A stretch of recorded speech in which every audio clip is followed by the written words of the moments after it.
I do for love. Oh, lovely. I'll be back again with a new episode, Your Honor. So Michael is still looking for the person that's over here blackmailing him. So he goes to the detective, Nosy Karen, and he tells her this cockamania crazy story about some woman in an abusive relationship with this guy. She get locked up because she ends up jumping on him and blase. He tells her this abuse story and how somebody is, I guess it's a car that he's looking for that the ex-boyfriend that he made up in the story has, which is this Toyota Camry car, which is the car from last episode from the guy that's blackmailing him, or the person that's blackmailing him drives, that the lady across the street told him about.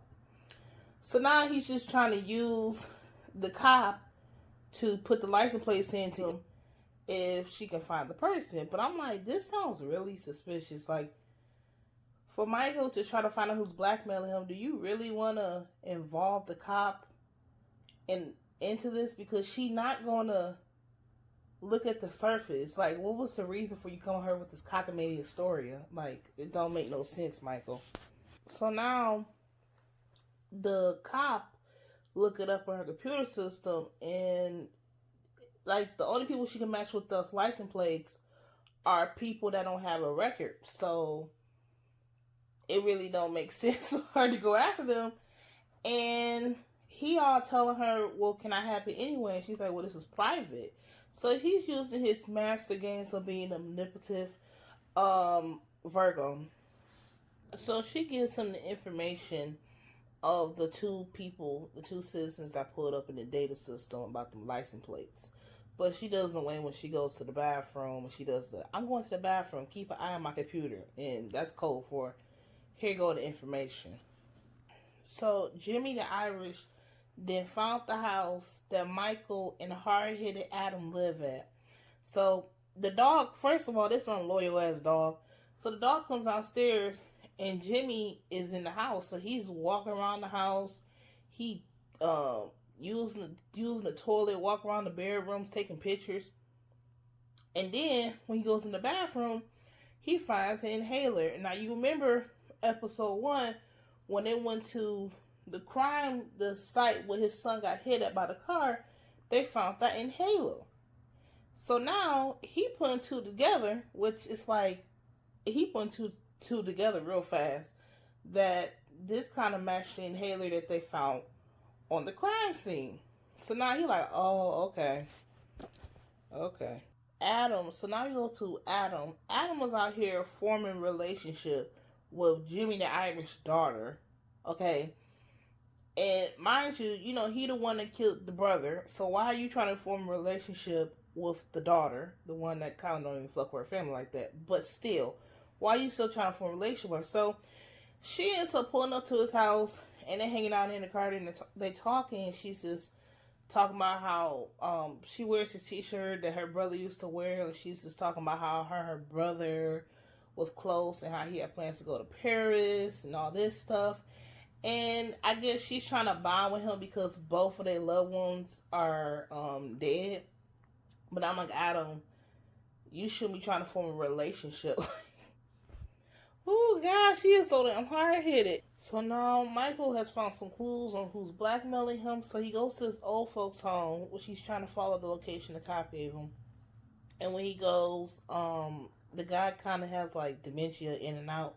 But then he finds out this old man has a son while they talking, because Adam brings up his son and he kind of start crying and talking about how stressed he is. But now he's putting the pieces together, finding out who's blackmailing him.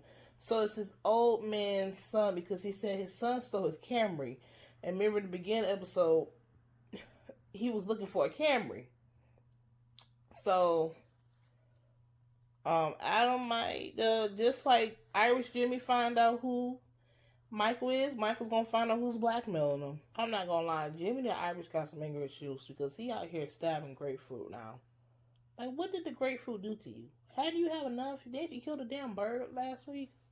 So the daughter is stuck between a rock and a hard place. So she's talking to Adam, and she's talking about how her father, you know, how he came for nothing, and he started working at the age of 9, and he was supporting his mom and his siblings and his father and all those people, and how now he made it and he owns everything pretty much in the city. And she's like, anything you read about him is a lie.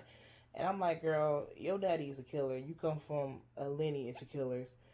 And it's quite fitting that, I mean, if you take people's lives, you know, the sacrificial lambs are usually the kids. So, and then your brother kills somebody. So it's like, girl, you know, you might know the man in, I guess, behind the monster, but everybody knows the monster, girl. So Michael ends up catching this Uber or Lyft, and I think he feel like he called his guy that's a scammer, because when he got into the car, the guy was all like, he had like a symbol of fish hanging in his rearview mirror, and he was all like, dang, I like fishing, blase, blase. So the guy started talking to him, and he tells Michael how he's going to eventually buy him a boat, and Michael's like, how much would that be? He's like, oh, over 200 grand.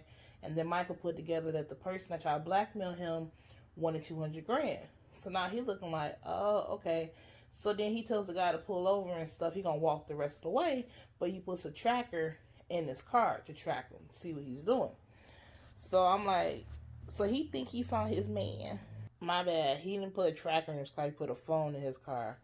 So Michael feel like he found who is the person blackmailing him. So Michael gets home and he peeps at something ain't right, like somebody's been in his house. And honestly, this episode is giving me Pac-Man tease anyway, because it's like somebody is chasing somebody. So, you know, you got the Jimmy the Irish chasing Michael and his family. You got Michael chasing the scammer. So it's giving me very Pac-Man, like running around in circles, like who's watching who. So let's go to Carlos Bastard. And Carlos Bastard obviously was not the child that Jimmy Irish put all his hope and dreams in. It's between the daughter and Rocco that died that he was the more hopeful for. But Carlos the Bastard is just one of those kids that come from a crime mafia family that is just like the daddy. And the daddy that's in the crime business don't favor that child because it reminds him where he came from. And honestly, Carlos is just a badass kid. So, and the mother fucking knows that because she's just as toxic as Carlos. So Carlos is starting this new product to sell drugs, right? And he's going to the head honcho, the black lady, so she can sell the product and all that stuff, so they can work together as business partners. But mind you, his father does not rock with her and all that stuff. They kind of have beef. She don't really fuck with them. But by going in business with the son, it's a way to divide the family, or it's a way just to divide the father and son. So she's smart and he's dumb and he's going back into prison. So Lee is still trying to find out who then killed boy on the street, Kofi. And Lee is trying to interview all these inmates, and they all not talking. They all like, I ain't trying to go be a snitch and all this stuff, right? So the next guy she interviewed, she tells him that she can lower his sentence or something like that. It's like, girl, if I'm telling you this information and I'm stuck up in here, no, you need to get me out of here, okay? Because if this is information you dying, you need to talk to the judge and get me out. Talking about I'm a lower the sentence. Bitch, to what? To? Bitch, I'm talking about get out. I'm talking about free. So he ends up telling her that he saw something, and the guy that he knows that killed boy in the street is, you know, Carlos Bastard. I call him Bastard. Y'all call him Baxter. Whatever. So, and now she's looking up in the air like, oh, really? I'm like, ooh, you done it now. So now we get to Michael. Michael then meet up with the damn scammer. He then he didn't buy the scammer guy the boat he wanted, but he financed it, so he got to make monthly installments and stuff. So if he agreed to, because if the guy released the videos or tell on him, the cop, the bank gonna take the boat and the guy ain't gonna have no damn boat no more. So he being a little trickster with that one. So the scammer agreed to the terms, and it's that he was getting ready to sign some papers for Michael. And next thing you know, Jimmy and his bodyguard come out of nowhere, and they attack him and the scammer. So they take him in the shed. Jimmy the Irish about to kill Michael, the dummy. And he getting ready to kill Michael. Michael's all like, your son Carlos the bastard, he's about to get arrested. So Jimmy the Irish like, what?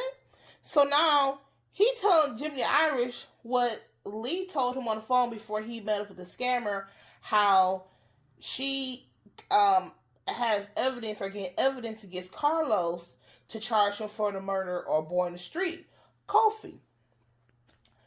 So Michael acting like a true Virgo, and he about to this fuck up everybody world. Jimmy end up killing the scammer guy because Michael tells him, he knows everything. So to not leave the evidence behind, Jimmy kills the scammer guy. So Michael is really taking a step back from how he was episode 1. And now he's really starting to get his hands and feet all dirty. It's like that saying, I saw a good man do bad things. And Michael is that man that's doing all the bad things. And he about to get Lee all fucked up out in these streets. That bad son that already want to go to prison.